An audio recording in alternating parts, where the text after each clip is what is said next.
Hi guys, Rob at Optimal Bodies. Today I want to talk about a bit of a taboo subject that's not really mentioned in the gym as much or just in the fitness industry, and also a controversial sort of subject, and that's alcohol.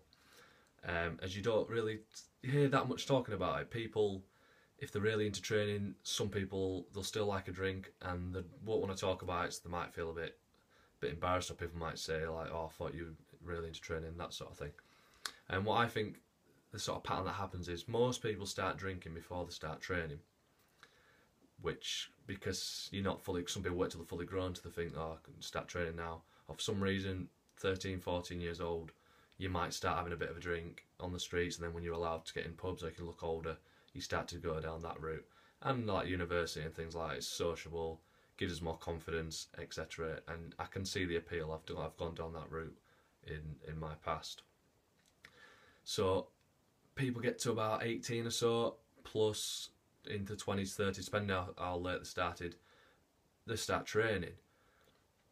You suddenly realise you can't keep up the intensity if you've had alcohol the night before, even 2 nights before, and that becomes the problem. So that's the number one problem. It's training intensity and actually making it in the gym if you actually do.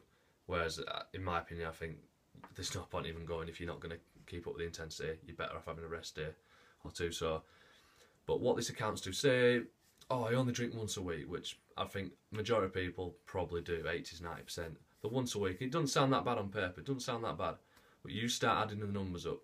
Once a week, 52 times a year, you're ingesting alcohol. More often than not, you're probably not going to train that day. You're probably not going to train the day after. If it's a really heavy night, the day after that. So it starts to get worse. It starts to say say you drink on a Friday, you're rough as anything on a Saturday.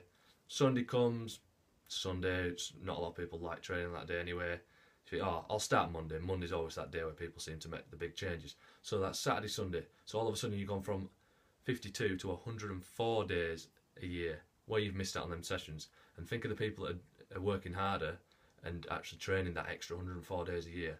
That's a big chunk, a big percentage of your year where you've missed out on those growth stimulating sessions and fat burning sessions.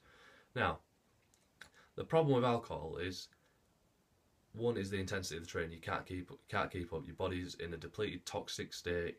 You've got headache, nausea. You don't want to train, and energy's pretty low. You're usually dehydrated as well. That's the main problem. Nervous system can't fire. All that business. The second one is to do with fat loss. So when you ingest alcohol, your body sees it as a poison. Alcohol, we're not going to lie, alcohol is a drug. So your body wants to metabolize it and get rid of it as fast as possible, so you can get on with everything, all its other processes. So your body ingests alcohol, it sees that as its preferred initial first fuel source before any other nutrient. So it will cut off fat burning, it'll cut off burning your carbs until the alcohol is metabolized out your system. So we can use this to our advantage. So as alcohol will be used first, if you're dieting and you still like a drink, so obviously I'm not saying go teetotal. If that's your path, go for it, that's great. But I'm not saying go teetotal. If you still like a drink, then there are options. I'd go for purer alcohols. So these are ones that don't have any added macronutrients or sugars. So like vodkas, tequilas, gin, things like that. That's just alcohol. That's all that's in it. So it goes into your body, and then the body metabolises it. It's back out. If it's got added sugar, you'll start to fill up your sugar stores. So that'll block your fat burning. You'll get an insulin spike from the sugar, and it just prolongs this period where you're not going to access your body fat. So you don't burn as much fat.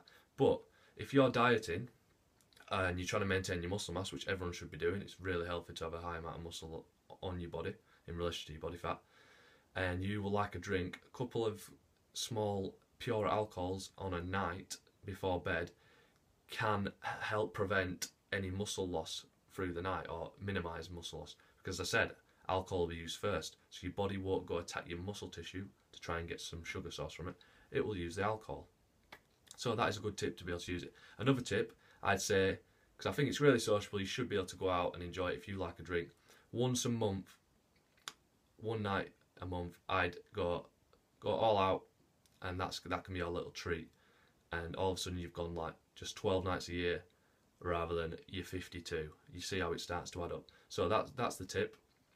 Go for that once a month, or go for your purer alcohols if you like a drink through the week, but only have one or two, as it won't deplete you, won't affect your training the next day, but it can preserve some muscle tissue.